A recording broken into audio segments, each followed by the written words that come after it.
A continuación, Quito con Marjorie. Clasificación A. Apto para todo público.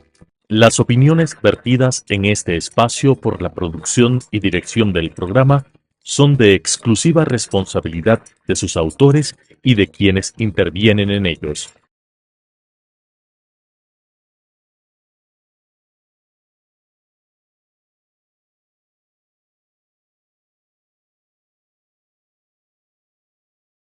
Quito con Marjorie. Amigas y amigos, bienvenidos. Hoy nos acompaña un invitado de altísimo nivel, Francisco Rivadeneira, exministro de Comercio Exterior del Ecuador, exdelegado ante el Fondo Monetario Internacional y también fue director ejecutivo del Comité Empresarial Ecuatoriano. Y con él analizaremos el escenario global tras la reelección de Donald Trump, el endurecimiento de las políticas arancelarias y las reacciones de China, la Unión Europea y otras potencias. ¿Qué implicaciones tiene esta guerra comercial para América Latina?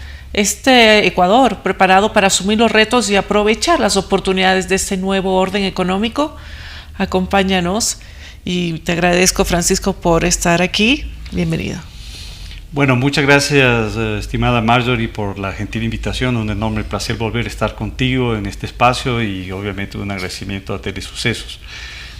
Bueno, este es el tema, ¿no? Definitivamente ahorita, y como tú bien lo planteas, Marjorie, esto tiene un efecto importante para el Ecuador, por ende se necesita el de entender claramente cuáles van a ser los efectos de esto a nivel internacional, porque va a afectar, queramos o no, los próximos 4 años del gobierno del presidente Noboa. Entonces, yo te diría que este es un tema, es un momento de inflexión, definitivamente, ¿no? El sistema multilateral, el sistema internacional está cambiando de manera sustancial. Y estamos básicamente regresando un poco a lo que existió antes de la Segunda Guerra Mundial. Todo lo que se creó a partir de la Constitución de Naciones Unidas y en el ámbito de lo económico internacional, entidades como el Fondo Monetario Internacional y lo que actualmente es la Organización Mundial de Comercio, estaría entrevisto, estaría en discusión, estaría inclusive a lo mejor en riesgo con este incremento que se ha dado de, por un lado, el proteccionismo, porque en el fondo ese es el tema. Hemos regresado a un periodo donde se considera que lo prioritario es proteger a la industria nacional, particularmente con aranceles, pero también con otro tipo de medidas, y ya en la historia nos ha demostrado, particularmente en el periodo entre la Primera y la Segunda Guerra Mundial, que esa es la peor de las decisiones posibles, porque generalmente el proteccionismo, sobre todo de manera significativa, a gran envergadura, lo único que te lleva es a lo que ya comenzó actualmente, que son a guerras comerciales, particularmente entre las grandes potencias económicas, y de las guerras comerciales, Marjorie, lamentablemente podemos estar a la mano, muy cerca de un conflicto de carácter militar muy amplio a nivel internacional. Pero, ¿cuáles son los factores estructurales que llevan a Estados Unidos a volver a esta política comercial proteccionista? Bueno, definitivamente un tema que hay que tomarlo en consideración y que esto no se limita exclusivamente a los Estados Unidos es definitivamente los efectos que hemos tenido a raíz de la pandemia del COVID-19. La pandemia del COVID-19 afectó en el ámbito económico, social y por ende político de manera significativa a todos los países del mundo, unos más que otros, pero a todos, y generó un mayor empobrecimiento de la población, un mayor nivel de conflictividad, y eso ha permitido básicamente el surgimiento de movimientos más bien de carácter populistas, de carácter nacionalistas, en un ambiente de este tipo, y se ha recrudecido, se ha vuelto más extremo el discurso, ¿no es cierto? Y como muchos países, inclusive los desarrollados, consideran que se tiene que resolver los grandes problemas nacionales. En el caso específico de Estados Unidos, esto es un poco el retorno a lo que ya existió en el pasado, que es típico, sobre todo del lado de los republicanos, que es regresar a una política aislacionista, que se contradice o es diferente a lo que en general los demócratas y particularmente lo que Estados Unidos ha estado llevando adelante desde la Segunda Guerra Mundial, insisto en eso, que ha sido más bien de priorizar, de liderar los ejercicios de cooperación, de diálogo a nivel internacional. Aquí lo que está planteando los republicanos y de manera específica el actual presidente Trump es priorizar el interés de Estados Unidos y dejar a un lado o no priorizar por lo menos los temas internacionales. ¿Y qué consecuencia tienen estos aranceles sobre el consumidor estadounidense y el tejido social productivo global? Bueno, está claro, eso la teoría económica básica te lo demuestra. El momento que tú pones aranceles y particularmente aranceles altos, inmediatamente vas a tener un aumento de los precios. Entonces, paradójicamente, lo que se ha logrado como un éxito fundamental a raíz de justamente de la salida del mundo de la pandemia y entre eso los Estados Unidos, que fue fuertemente también golpeado en lo económico por la pandemia, se estaría revirtiendo si esto se sostiene en el tiempo. ¿Qué es lo que ha pasado? Como tú has visto, Marjorie, la inflación en los Estados Unidos, que subió de manera sistemática y significativa a raíz de la pandemia, ha ido reduciéndose progresivamente. Pero ahorita, ¿cuál ha sido el efecto inmediato, básicamente, de la decisión de política comercial del presidente Trump? Es que los precios están subiendo. Adicionalmente, el ahorro está cayendo en Estados Unidos porque tú sabes que todo el mundo tiene acciones, juega la bolsa, como se dice allá, y la bolsa en términos generales en estos últimos 2 días ha bajado de manera sustancial, ha perdido miles de millones de dólares, y eso no empobrece solo a los ricos, porque todo el mundo tiene acciones, tiene bonos, etcétera, y al perder ese valor están perdiendo valor que ellos están ahorrando para su vejez, para los estudios de sus hijos, etcétera. Entonces, definitivamente, si es que esto se sostiene, sería muy negativo, no solo para los Estados Unidos, Marjorie, sino también para el resto del mundo. Bueno, los países han anunciado contramedidas, ¿verdad? Estados Unidos define aranceles de hasta el 145% sobre productos chinos y el 25% en ciertos productos europeos y otros latinoamericanos. Hay unos sectores más golpeados que otros, pero ¿cómo han reaccionado y cómo crees tú que van a avanzar estas reacciones o se van a modificar en el tiempo desde las otras potencias? Bueno, aquí definitivamente el primer gran problema, y eso es una de las cosas que se buscó justamente hacer con la constitución inicialmente del GATT y posteriormente en el 95 de la Organización Mundial de Comercio, es generar, como ya mencioné, transparencia y previsibilidad para los negocios. Con las decisiones que está tomando el presidente Trump, es muy difícil saber a qué uno se va a tener, y solo eso ya genera un enorme riesgo y básicamente un ambiente de incertidumbre terrible para los negocios, tanto en el ámbito financiero como el de bienes reales y de los servicios. Entonces, ¿cuál es básicamente ahí el riesgo? Es que al menos las grandes potencias, si es que se mantiene una política de imponerles aranceles muy altos, simplemente van a hacer lo que ya actualmente está haciendo China, que es subir los aranceles, entras en una guerra arancelaria que te lleva a una guerra comercial, guerra que nadie puede ganar. Eso ha estado demostrado históricamente. Una guerra comercial, cuando sube cada parte de los aranceles, lo único que logras es encontrarte en la peor de las situaciones posibles. Pero entonces, ¿cuál es la estrategia que hay detrás de esto? Podría ser efectivamente, como muchos consideran, que esto es solo una estrategia de corto plazo para posicionarse, tener una posición de fuerza en la negociación, obtener la mayor cantidad de dávidas, de beneficios de parte de las contrapartes, y de ahí sentarse a negociar en mejores condiciones. Hasta ahí podría tener sentido, si bien yo no comparto que esa es la mejor manera de negociar, a mi opinión personal. Yo creo en las negociaciones ganar-ganar, donde las dos partes se levantan a la mesa sintiendo que satisfechos de que han logrado algo positivo para sus países. Cuando te imponen, te bulean básicamente, te exigen, generalmente te sientas de mala gana. No, y empiezas ya en un ciclo de represalias, ¿verdad? Exactamente. Totalmente. Entonces ahí lo único que vamos a lograr con eso es que volvamos a insistir, lo que tú mencionabas, Marjorie, que en los Estados Unidos aumente la inflación, haya pérdida de ahorros, de beneficios, y eso se escale al resto del mundo. Es más, para aquellos que conocen este mundo, a finales de este mes, en abril, se reúne el Fondo Monetario Internacional y el Banco Mundial en Washington, D.C., lo que se llaman las reuniones de primavera, y ahí vamos a ver qué dice el Fondo y el Banco Mundial, cómo percibe a raíz de estas decisiones que se han tomado en las últimas semanas, desde que llegó el presidente Trump al poder, cómo percibe el crecimiento y el futuro en este año y el próximo año del mundo, y es seguro que ellos van a reducir sus expectativas, ¿no? Van a estar a la baja. ¿Y qué hay de la OMC? ¿Qué mecanismos legales tienen para intervenir? Muy buena pregunta. Mira, para comenzar, a mí me parece que si hay una institución del sistema internacional, del sistema de Naciones Unidas, que podría estar en riesgo si esto prevalece y se sostiene en el tiempo, es la Organización Mundial del Comercio. La Organización Mundial del Comercio está justamente para para poner las condiciones, las reglas de juego, ¿no es cierto?, entre los países para que pueda haber un comercio que sea justo, que sea equitable y que crezca en beneficio de todos. Y además tiene, como tú sabes, Marjorie, un mecanismo específico de solución de diferencias y de controversias cuando hay este tipo de problemas. Yo creo que la Organización Mundial ya se ha pronunciado, a mi opinión, lamentablemente de una manera muy tímida, pero se puede entender por la situación en la que estamos.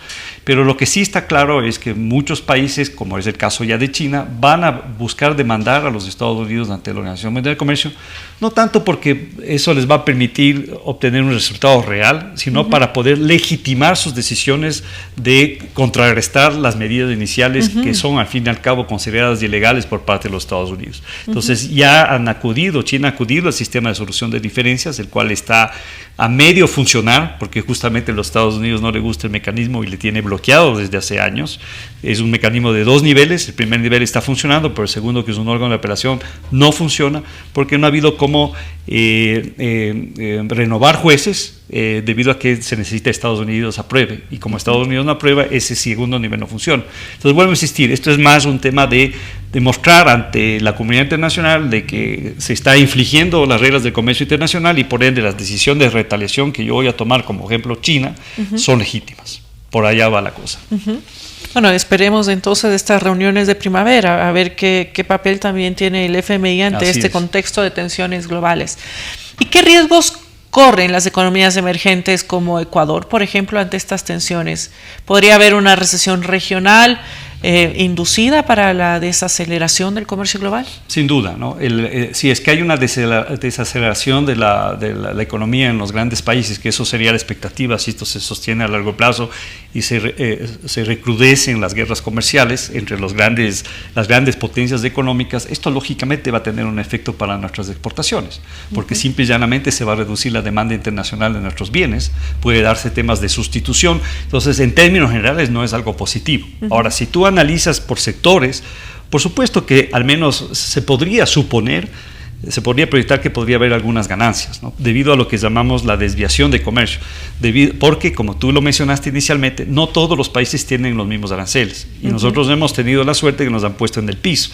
Tenemos un arancel de flat, o sea, para todos nuestros productos exportados a Estados Unidos del 10%, pero tú tienes a muchos asiáticos que tienen unos aranceles altísimos, los cuales algunos son prohibitivos, o sea, no te van a permitir simple y llanamente ya exportar. Entonces se puede dar desviación de comercio en beneficio del Ecuador. Ejemplos de eso: cacao, donde se puede desviar el cacao de Uganda, de Costa de Marfil, que son los grandes productores, hacia el Ecuador, hacia el mercado de Estados Unidos, o el caso interesante del camarón, donde por ejemplo la India es el principal proveedor de camarón, pero ellos están con un arancel muchísimo más alto. Puede ser que si esto se sostiene, nosotros podamos tomar partes de ese mercado en los Estados Unidos. Francisco, durante tu gestión como ministro impulsaste acuerdos como el de la Unión Europea. ¿Qué tan blindado está nuestro país en este nuevo entorno? Mira, yo creo que ahora más que nunca queda demostrar lo importante que es diversificar mercados, negociar acuerdos comerciales. Y les voy a dar al público y a ti un ejemplo puntual: el tema del atún. Ahorita, a la diferencia de muchos de los productos que el Ecuador vende a los Estados Unidos sin pagar aranceles, porque entran bajo lo que nosotros llamamos nación más favorecida, que es el arancel que se cobra a todos los países miembros de la OMC, que son la mayoría. Entonces el cacao, el café, el camarón, el banano no pagan arancel. Ahora pagarían un 10% adicional, ¿no es cierto?, con este arancel que está poniendo recíproco a países como el Ecuador. Pero hay productos que no entran por nación más favorecida, ¿no?, y que han estado o se ha tratado de que entren bajo otros regímenes a los Estados Unidos, como el famoso Sistema General de Preferencias, que hace 2 años está sin aprobación del Congreso. Y por ejemplo, ahí está el atún. Entonces, el ejemplo del atún en lata, ¿no?, particular, ya sea el atún en agua y sobre todo el atún que tiene aceites adentro, ya paga en sí un arancel altísimo, ahorita, en este momento. Si le aumentas un 10% adicional, es simple y llanamente muy complicado seguir vendiendo eso en los Estados Unidos. Por suerte, más del 60% de ese atún se va a la Unión Europea gracias al acuerdo. Entonces, yo no estoy diciendo que eso no les va a afectar a nuestra industria atunera, pero en algo ayuda el hecho de tener el otro acuerdo. Y creo que por ahí va también el tema, por ejemplo, de China. O sea, para el caso del camarón, por ejemplo, y otros productos que pueden seguir creciendo en el mercado de China. Y la buena noticia es que parece que ya vamos finalmente a cerrar en la parte protocolaria con el acuerdo de Corea ahora en mayo. Entonces ya entraría, si es que se ratifica el acuerdo, si pasa por la Asamblea ese acuerdo, que también puede ser beneficioso para muchos de nuestros productos que tal vez podrían ser afectados, como el caso del atún en los Estados Unidos. Si bien nosotros estamos dentro de los aranceles flat, digamos, hay otras influencias colaterales, es decir, ¿cómo afecta el hecho de que Estados Unidos haya endurecido su postura frente a México, Canadá y otros aliados comerciales? ¿Cómo nos afecta colateralmente esto a nosotros? Bueno, yo diría, una cosa que sí es importante a tomar en consideración, bueno, tú recordarás del famoso concepto que se puso de moda justamente a raíz de los efectos de la pandemia, que pasamos de la deslocalización, sobre todo de los mercados del Asia y particularmente China, que se volvió obviamente a raíz con la globalización la fábrica del mundo, hacia, debido a los efectos de la pandemia, este concepto del nearshoring, ¿no es cierto? Hay que acercarse a lo más posible a los principales mercados consumidores, en este caso Estados Unidos. Ahora la palabra que está de moda, sobre todo con el presidente Trump, es el friendshoring. Yo, si soy amigo de Estados Unidos, me va a ir muy bien. Si no lo soy, me va a ir muy mal. Y el mejor ejemplo es que en América Latina, solo a Nicaragua y a Venezuela les pusieron aranceles más altos. Entonces están mandando un mensaje que, exacto, que esto no es solo un tema comercial, esto también es un tema geopolítico.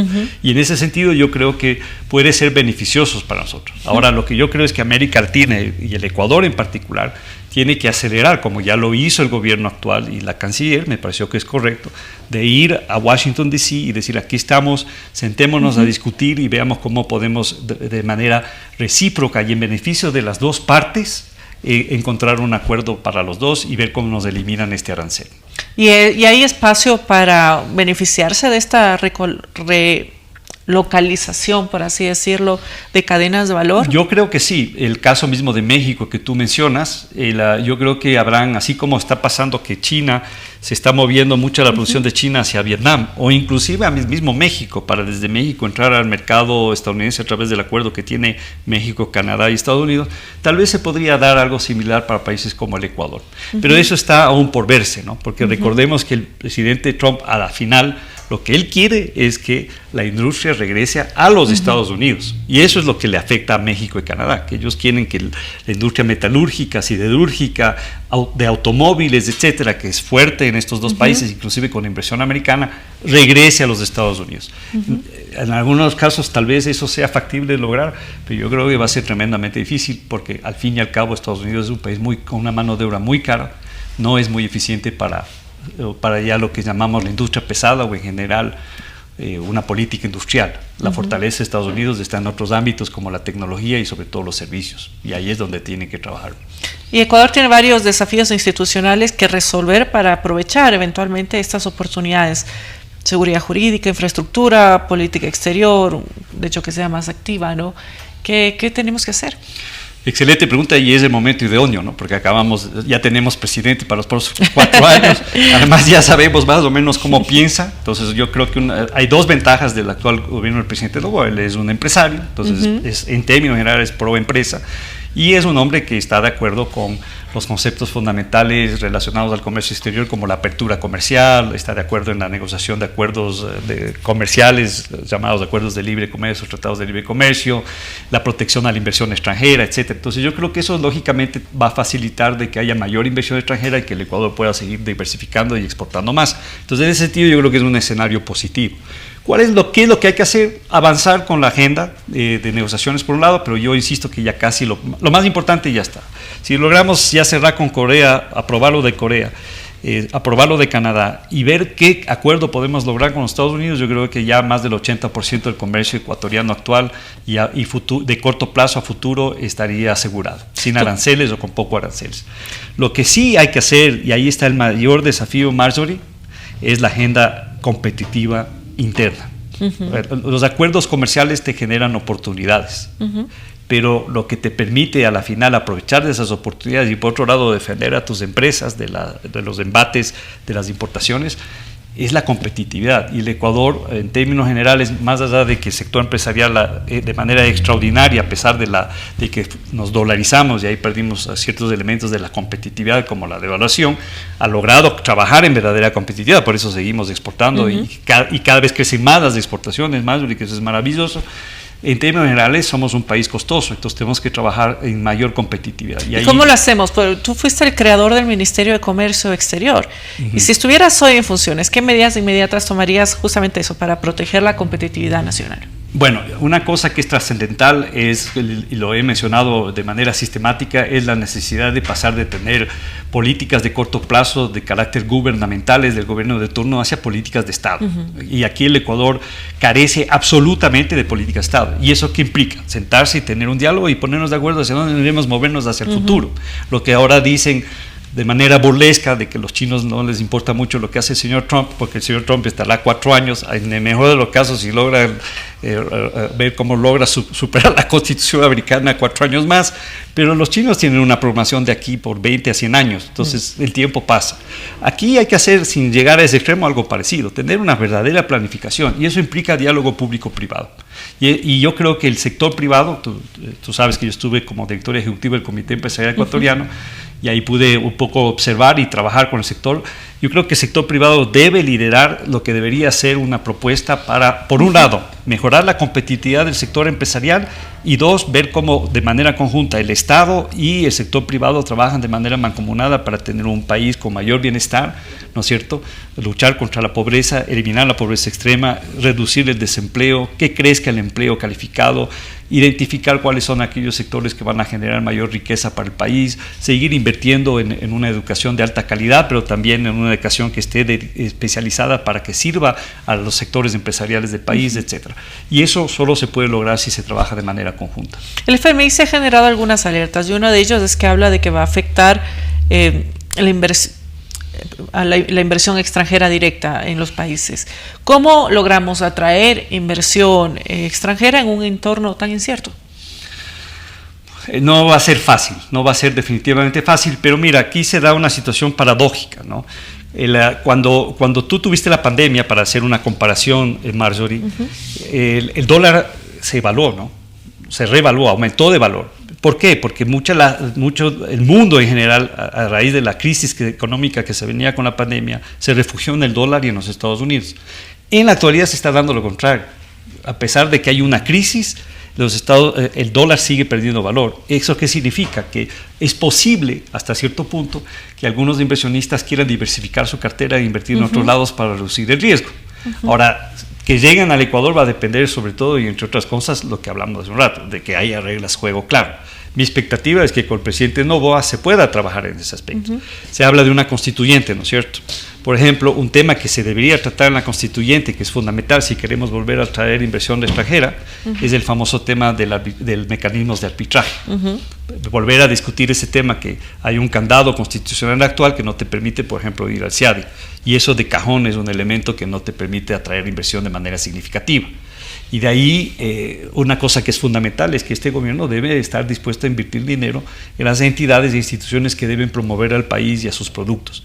Por ejemplo, ProEcuador, que es una institución que se creó cuando yo era viceministro, es una institución de gente muy preparada. Tenemos una red de oficinas comerciales muy grandes, pero tiene un presupuesto relativamente pequeño. Sin dinero no se puede hacer promoción, hay que invertir. Muchas gracias, Francisco. Ya estamos por terminar. Me gustaría que nos comentes un poquito más, o a manera de reflexión para cerrar el programa, cuál es el escenario que prevemos en los próximos 6-12 meses. También cómo preparamos al sector privado en un mundo menos cooperativo y más fragmentado. Bueno, primero, antes que nada, yo creo que es fundamental recordar a todos los que nos escuchan, y particularmente a los emprendedores, a los empresarios, que las crisis no necesariamente son catastróficas, porque las crisis generan oportunidades. Y quienes aprovechan de esas oportunidades obviamente son aquellos que justamente tienen esa capacidad de emprender, de entender dónde están las ventajas, las oportunidades, insisto en esa palabra, dónde están los negocios. Los empresarios, sean de donde sean, y particularmente en este país, más allá de quien esté, por un lado, en el gobierno, sea la ideología y sea cual sea el ambiente nacional y el entorno internacional, tienen que trabajar para seguir trabajando y haciendo negocios. Así funcionan las cosas. Los negocios van más allá de los tiempos de lo político, de lo geopolítico, etc. Entonces se pueden generar oportunidades, hay que trabajar en identificarlas, y yo sí creo que el gobierno actual tiene que trabajar en apoyar a sus empresas, al sector exportador, para que pueda seguir creciendo, diversificando de manera exitosa y tener las políticas y la seguridad, la transparencia, la previsibilidad que se requiere para que venga más inversión extranjera en beneficio del país, no solo a los sectores estratégicos, sino a la economía real, que es ahí donde más se necesita inversión. Muchas gracias, Francisco. Agradecemos la lucidez de sus palabras y por acompañarnos en esta conversación tan valiosa y oportuna. Hemos comprendido mejor la complejidad del comercio internacional en esta nueva era de tensiones geopolíticas, pero también los caminos que países como Ecuador pueden trazar para proteger su economía y abrirse al mundo con inteligencia estratégica. Soy Marjorie Chávez. Hasta la próxima semana.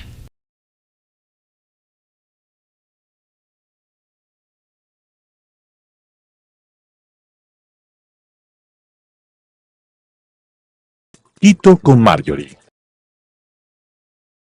Las opiniones vertidas en este espacio por la producción y dirección del programa son de exclusiva responsabilidad de sus autores y de quienes intervienen en ellos.